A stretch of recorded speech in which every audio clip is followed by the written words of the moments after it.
പോത്തുംകാല് soup ready ആയിട്ടുണ്ട്. അപ്പോൾ നമ്മളിന്ന് നോക്കാൻ പോകും, കഴിക്കാൻ പോകും.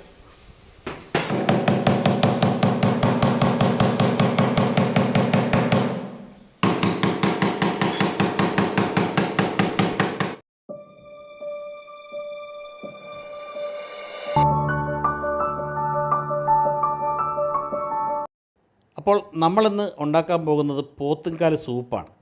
അപ്പം നാടൻ പോത്തിൻ്റെ കാല് നമുക്ക് കിട്ടിയിട്ടുണ്ട്. അത് നമ്മൾ രണ്ടായിട്ട് കട്ട് ചെയ്ത് വാങ്ങിച്ച് കൊണ്ടുവന്നിട്ടുണ്ട്. അപ്പോൾ ഇതിനകത്ത് കുറച്ച് ഇറച്ചി ഉണ്ടായിരുന്നു, അത് നമ്മൾ കട്ട് ചെയ്ത് മാറ്റി വെച്ചിട്ടുണ്ട്. അതൊരു ബീഫ് കറിക്ക് വേണ്ടി നമ്മളിന്ന് ഉച്ചക്കലത്തേക്ക് ബീഫ് കറിക്ക് വേണ്ടി തയ്യാർ ചെയ്യാനാണ്. വയനാടൻ പോത്തുംകാൽ റെസിപ്പിയെക്കുറിച്ചൊക്കെ നമ്മൾ കേട്ടിട്ടുണ്ട്. അപ്പോൾ ഒരുപാട് പേര് വയനാടൻ പോത്തുംകാൽ കഴിക്കാൻ അവിടെ പോകുന്നതും പിന്നെ അതേ റെസിപ്പി തന്നെ ഉണ്ടാക്കുന്ന വീഡിയോകളൊക്കെ കിടപ്പുണ്ട്. പക്ഷേ നമ്മളിന്ന് ചെയ്യുന്നത് സൂപ്പാണ്. അപ്പോൾ അതിനുവേണ്ടി നമുക്ക് ഈ പോത്തുംകാൽ വൃത്തിയായിട്ടൊന്ന് കഴുകിയെടുക്കാം. സൂപ്പ് ഉണ്ടാക്കുമ്പോൾ ഏറ്റവും പ്രധാനപ്പെട്ട ഒരു കാര്യം എന്ന് വെച്ചാൽ മണിക്കൂറുകളോളം വേവിക്കണം. കാരണം ഈ എല്ലിൻ്റെ ഉള്ളിലുള്ള മജ്ജ നല്ലതുപോലെ വെന്ത് ഉരുകി അത് പുറത്തേക്ക് വരുന്ന, അല്ലെങ്കിൽ അതിൻ്റെ ഉള്ളിലിരിക്കുന്ന ആ ഒരു നീരൊക്കെ പുറത്തേക്ക് വരുന്നത് വരെ നമുക്കിത് വേവിച്ചെടുക്കേണ്ട ഒരു കാര്യമുണ്ട്. അപ്പോൾ ഈ നമ്മളിത് അവിടുന്ന് തന്നെ കട്ട് ചെയ്ത് കൊണ്ടുവന്നതാണ്. കഴുകിയപ്പോൾ ഇതിൻ്റെ ഉള്ളിൽ നിന്ന് ഇത് പുറത്തു പോകാതെ, മജ്ജയൊന്നും പുറത്തു പോകാതെ നമ്മൾ വൃത്തിയാക്കി എടുത്തിട്ടുണ്ട്. ഈ സൂപ്പ് ഉണ്ടാക്കുന്നതിന് വളരെ കുറച്ച് മാത്രം ഇൻഗ്രീഡിയൻസിൻ്റെ ആവശ്യമേ ഉള്ളൂ. അപ്പം നമ്മളിവിടെ ഒരു ഉരുളി എടുത്ത് വെച്ചിട്ടുണ്ട്. അത് ചൂടായി കഴിഞ്ഞപ്പോൾ അതിലേക്ക് കുറച്ച് വെളിച്ചെണ്ണ ഒഴിച്ചു. വെളിച്ചെണ്ണ ചൂടായതിന് ശേഷം അതിൽ കുറച്ച് കടുക് ഇട്ട് പൊട്ടിച്ചെടുത്തു. കടുക് പൊട്ടിക്കഴിയുമ്പോൾ അതിലേക്ക് കുറച്ച് കറിവേപ്പില ഇടാം. കറിവേപ്പില ഇട്ടതിന് ശേഷം അരിഞ്ഞു വെച്ചിരിക്കുന്ന ചെറിയ ഉള്ളിയും പച്ചമുളകും കൂടി ചേർത്ത് അതിലിട്ട് ഇളക്കിയെടുക്കാം.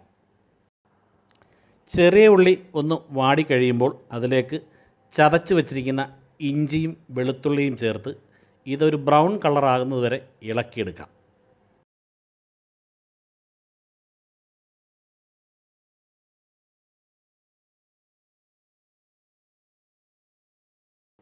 ഇതിൻ്റെ പച്ചമണം മാറിക്കഴിയുമ്പോൾ ഇതിലേക്ക് 1 സ്പൂൺ മഞ്ഞൾപ്പൊടി, 1 സ്പൂൺ കുരുമുളക് പൊടി, അതുപോലെ തന്നെ 1 സ്പൂൺ മസാല ഇവ ചേർത്ത് നല്ലതുപോലെ ഇളക്കി കൊടുക്കുക. 5 മിനിറ്റിന് ശേഷം ഇതിൽ കുറച്ച് ഉപ്പ് ചേർത്ത് ഈ ഉരുളിയുടെ പകുതി ഭാഗത്തോളം വെള്ളമൊഴിച്ച് തിളപ്പിക്കുക. വെള്ളം തിളച്ചതിന് ശേഷം നമ്മൾ നേരത്തെ കഴുകി വെച്ചിരിക്കുന്ന പോത്തുംകാല് ഇതിലേക്ക് പറക്കിയിട്ട് ഏകദേശം 2-2.5 മണിക്കൂറോളം വേവിച്ചെടുക്കുക. അപ്പോഴേക്കും ഈ വെള്ളം ഏകദേശം പറ്റി കുറുകി ഇതിലെ സത്ത് മുഴുവൻ ഇതിൽ ചേർന്നിരിക്കും. വെള്ളം നല്ലതുപോലെ തിളച്ച് കഴിഞ്ഞപ്പോൾ നമ്മൾ ആ പോത്തുംകാല് മുഴുവൻ പറക്കി ഇതിലേക്ക് ഇട്ടു. പക്ഷേ ഇതിൽ പോത്തുംകാല് ഈ വെള്ളത്തിൽ മുങ്ങിക്കിടക്കുന്നില്ല, കാരണം നമ്മുടെ പാത്രം ചെറുതാണ്. അതുകൊണ്ട് തന്നെ ഏകദേശം 2-2.5 മണിക്കൂറോളം ഇത് വേവിക്കണം. മാത്രമല്ല നമുക്കിത് കൂടുതൽ മാംസം ഇതിനകത്തില്ല, കാരണം നമ്മൾ മാംസമെല്ലാം കുറച്ച് കട്ട് ചെയ്ത് മാറ്റിയിരുന്നു. അത് നമ്മൾ ഉച്ചയ്ക്ക് ബീഫ് കറിക്കായിട്ട് എടുത്തിരുന്നു.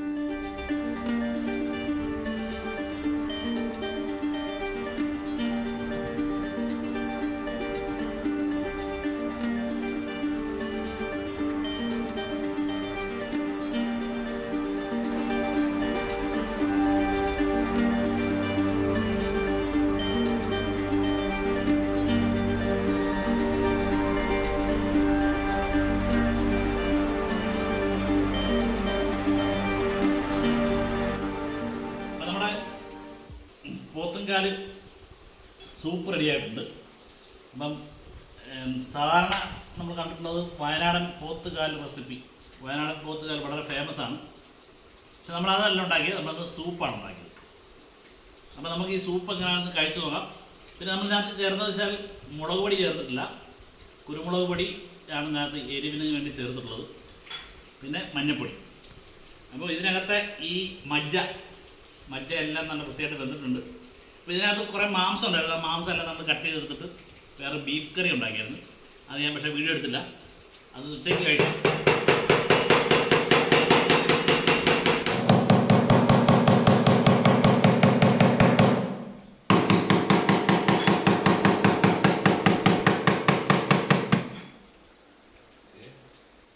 അപ്പോൾ ഞങ്ങളിത് കഴിച്ചു നോക്കട്ടെ.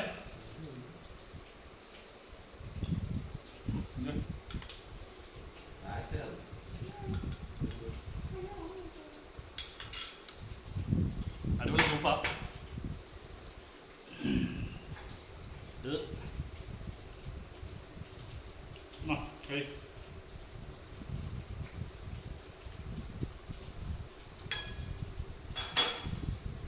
അപ്പോൾ ഇന്നത്തെ ഈ പോത്തുകാൽ സൂപ്പ് നിങ്ങൾക്ക് ഇഷ്ടപ്പെട്ടെങ്കിൽ ദയവായി ഈ വീഡിയോ ലൈക്ക് ചെയ്യുക, ഷെയർ ചെയ്യുക.